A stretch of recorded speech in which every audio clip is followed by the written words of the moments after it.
যুক্তরাষ্ট্রের মধ্যস্থতায় দীর্ঘ আলোচনার পর ভারত ও পাকিস্তানের মাঝে যুদ্ধবিরতি চুক্তি কার্যকর হয়েছে।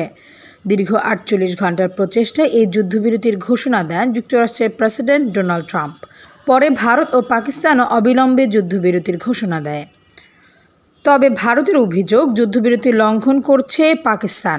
অন্যদিকে পাকিস্তান যুদ্ধবিরতি লঙ্ঘনের ভারতীয় এই অভিযোগ প্রত্যাখ্যান করেছে।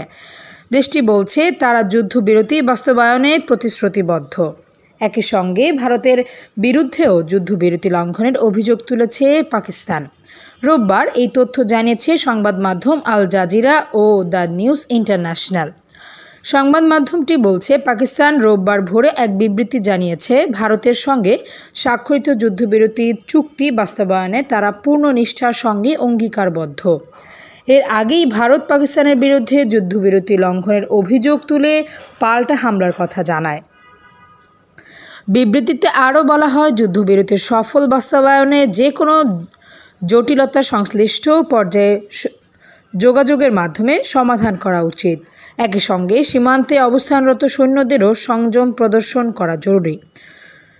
গভীর রাতে এক জরুরি সংবাদ সম্মেলনে এর তীব্র নিন্দা জানান ভারতের পররাষ্ট্র সচিব বিক্রম মিশ্রি। তিনি দাবি করেন, যুদ্ধবিরতির কয়েক ঘন্টার মধ্যেই পাকিস্তান ফের গোলাগুলি শুরু করেছে, যা অত্যন্ত নিন্দনীয়।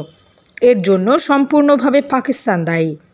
একই সঙ্গে তিনি বলেন, যে কোনো ধরনের অস্ত্রবিরতি লঙ্ঘনের মোকাবিলায় ভারতীয় সেনাবাহিনীকে কঠোর পদক্ষেপ নেওয়ার নির্দেশ দেওয়া হয়েছে। Desk report, সমযোগ।